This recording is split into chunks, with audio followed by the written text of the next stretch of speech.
MIDC भागात दुर्गंधी आणि प्रदूषणामुळे डोंबिवलीकर त्रस्त झालेत। अक्षरशः काळ्या रंगाचे थरच प्रदूषणामुळे या भागात साचलेले आहेत।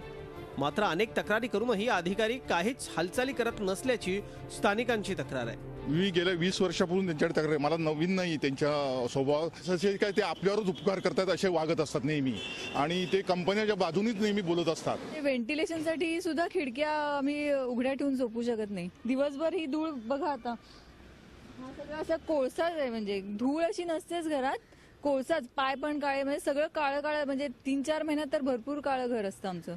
एवढा उग्र असतो की माणसांची झोप उडते। आणि दुसरं म्हणजे धूळ, म्हणजे जी पावडर, हे बघा हा माझा सोलर पॅनल आहे। आता इकडनं तुम्ही हात फिरवाल, हे बघा, हे असं दररोज, म्हणजे हे आम्ही दररोज धुतो, आणि अशा तऱ्हेचा काळा धुळामुळे ही जी सस्पेंडेड पार्टिकल म्हणतात त्याला, अशा तऱ्हेचं प्रदूषण होतं इथे खूप प्रमाणात आणि दररोज होतं।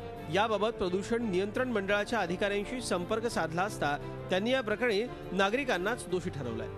यांचं जे म्हणणं आहे तितकंसं खरं नाही आहे, कारण की आम्ही सरकारी नोकरात, जेव्हा वेळ मिळेल, कारण की आम्हाला बाकी कामं असतात, जेव्हा शक्य आहे त्यांच्या तक्रारीला मी रिस्पॉन्स केलेला आहे, त्यांच्यासोबत गेलेलो आहे। त्यामुळे यांचं जे म्हणणं आहे त्यात तितकंसं तथ्य नसावं असं मला वाटतं। प्रदूषण हा इथला गंभीर प्रश्न आहे, हे वास्तवाचं आहे। मात्र ही समस्या सोडवण्यासाठी गरज आहे समन्वय, इच्छाशक्ती आणि उपाययोजनांची।